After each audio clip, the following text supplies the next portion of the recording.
ہمارے اوپر ابھی بھی اس کی حکومت چل رہی ہے، ابھی بھی اس کی حکومت ہمارے اوپر چل رہی ہے۔ لباس ہمارا کیا ہے؟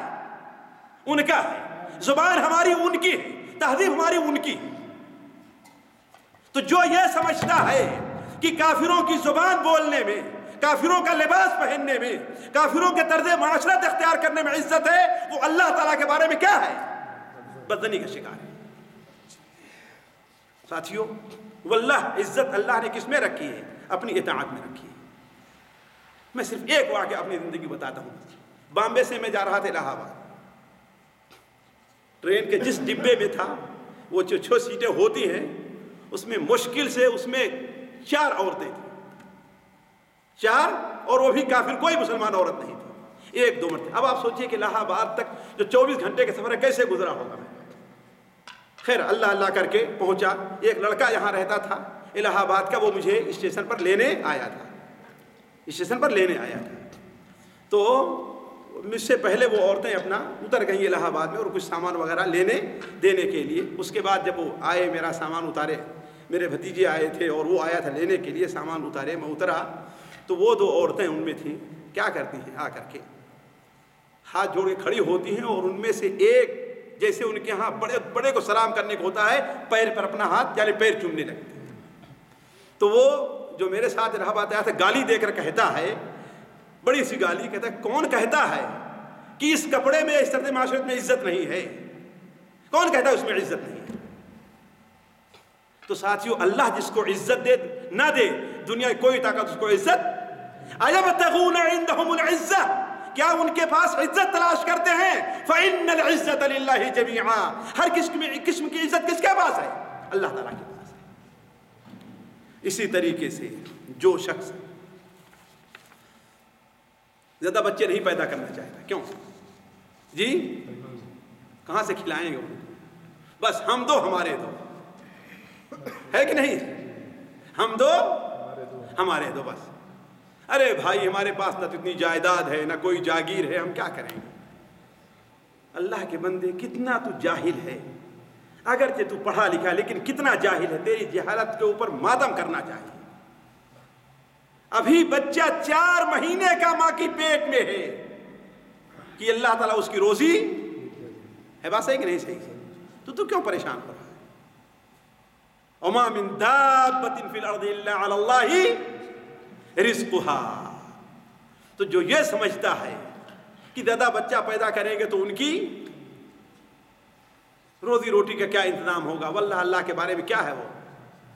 آپ دیکھیں گے بہت سے کے 2 بچے ہوتے ہیں اور فقیر رہتے ہیں، اور کسی کے ملک عبدالعزیز کے 52 بیٹے تھے، وہ دیکھ لیجیے، ہے کہ نہیں؟ کتنے بیٹے تھے؟ 52 تھے، فقیر ہیں جی؟ سوچیے آپ۔ تو یہ سوچنا کہ ہاں زیادہ بچے پیدا ہوں گے تو ہم ان کو کھلائے پلائے کیا، یہ بڑی جہالت ہے۔ وَلَا تَقْتُلُوا أَوْلَادَكُمْ خَشْيَةَ إِمْلَاقٍ، روزی میں تنگی کے ڈر سے اپنے بچوں کو نہ قتل کرو۔ کیوں؟ نَحْنُ نَرْزُقُهُمْ وَإِيَّاكُمْ، ہم انہیں بھی روزی دیتے ہیں اور تمہیں بھی روزی دیتے ہیں۔ روزی کون دیتا ہے؟ اللہ تعالیٰ۔ اس طریقے سے جو یہ سمجھتا ہے ساتھیوں، یہ گمان رکھتا ہے کہ زکوٰۃ دیں گے تو بڑا مال خرچہ ہو جائے گا، صدقہ کر دیں گے تو مال میں کمی آئے گی۔ لوگ سود کیوں لیتے ہیں جی؟ تاکہ فکس ڈپوزٹ رکھ دیتے ہیں نا 10 سال کے لیے، کیا ہوگا 1 لاکھ کا 2 لاکھ بن جائے گا۔ یہ ساری چیزیں کیا ہیں؟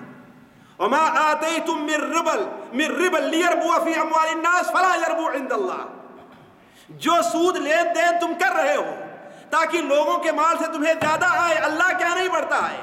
وَمَا آتَيْتُم مِّن زَكَاةٍ تُرِيدُونَ وَجْهَ اللَّهِ فَأُولَٰئِكَ هُمُ الْمُضْعِفُونَ، اور جو زکوٰۃ دیتے ہو اللہ تعالیٰ کے لیے، اللہ اسی میں زیادہ کرنے والا ہے۔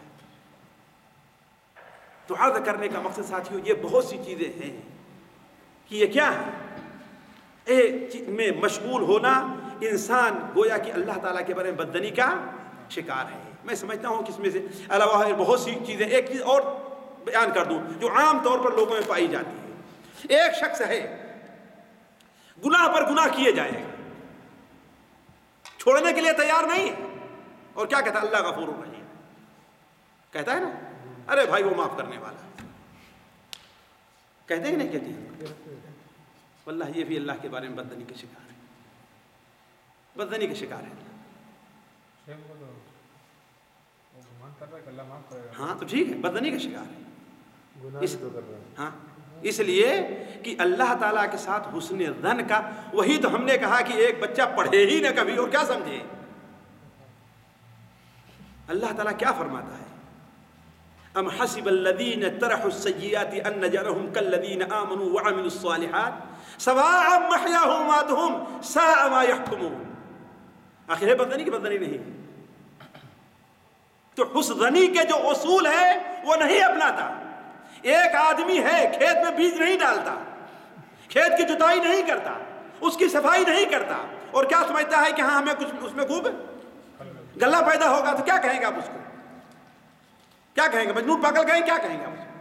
جی تو جو یہ سمجھتا ہے کہ ہم گناہ پر گناہ کیے جائیں، گناہ چھوڑنا نہیں چاہتا، ہو نہ چھوڑنے کی کوشش کرتا ہے بلکہ بڑی خوشی سے وہ سارا کام کرتا جا رہا ہے.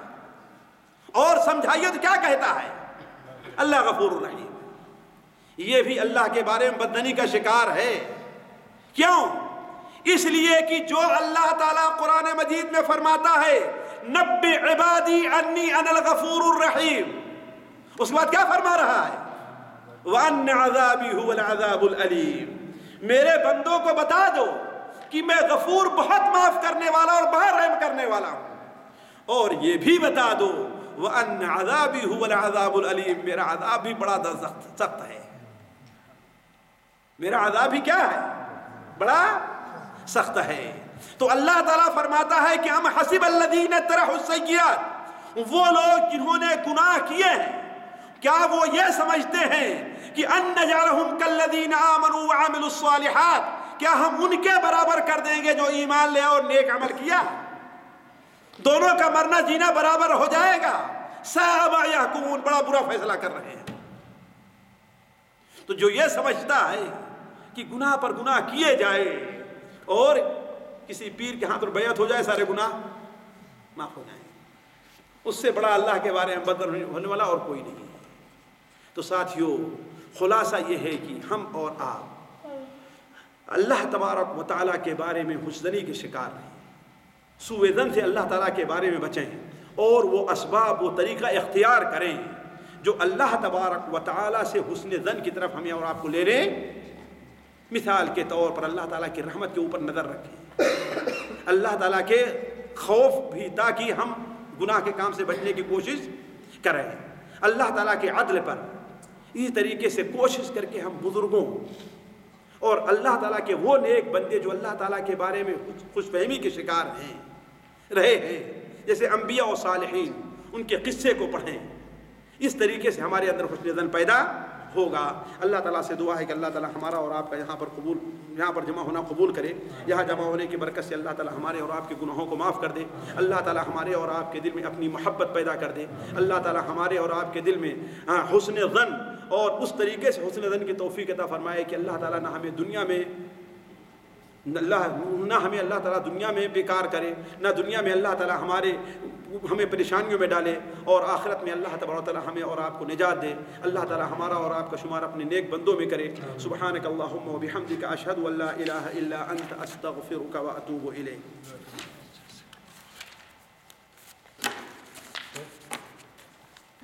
کسی بھائی کو اگر کوئی سوال ہو تو کر سکتا ہے. آپ نے کہا کہ ایک کتاب دیکھی، اس میں جو ہے مدینہ یہ وہ سارا. جی جی. تو لوگ کہتے ہیں کہ مدینہ والے تو پہلے ہیں، انہوں نے تو ہمیں اعوذ باللہ، مدینہ والے پہلے کہ اللہ پہلے ہے؟ یعنی راستہ ہمیں وہاں سے ملا. ہاں لیکن ان کو بھیجا کس نے ہے؟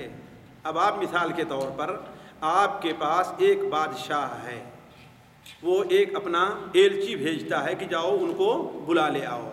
اب آپ کہیں ان کے پاس جا رہے کہ سارا کام تو آپ ہی کے پاس حلے یہیں پہ کر لے، تو کیا کہیں گے آپ اس کو؟ اللہ کے رسول صلی اللہ علیہ وسلم نے ہمیں کس کا راستہ دکھایا ہے؟ جی اللہ کا راستہ ہے کہ نہیں؟ تو سب سے پہلے اللہ تعالیٰ ہے، پھر اس کے بعد اللہ کے رسول. اللہ کے رسول صلی اللہ علیہ وسلم ہمارے درمیان اور اللہ کے درمیان ایک واسطہ ہے، ایک وسیلہ ہے۔ آپ پر ایمان، آپ کی اتباع، آپ کی پیروی ہمارے لیے کیا ہے؟ بہترین وسیلہ ہے کہ ہم اسی ذریعے سے اللہ تعالیٰ تک پہنچے۔ تو ہم سے وہی وسیلہ لے رہے ہیں نا، تو اس لیے اللہ کو چھوڑ دیا ہے، یہی تو ہے نا، تو آپ کہتے ہیں تو اللہ اس لیے تو ہم نے اللہ کو چھوڑ دیا ہے۔ بھائی آخر بتائیے کہ مکہ افضل ہے کہ مدینہ افضل ہے؟ وہی تو ہم نے کہا کہ ایک ایلچی کو آپ پاس بھیجے آپ، تو اسی ایلچی کے دمن پکڑے رہیں اور اس کے بادشاہ کے پاس نہ جائیں، تو آپ کامیاب ہو کہ ناکام رہیں گے؟ جی ناکام رہیں گے۔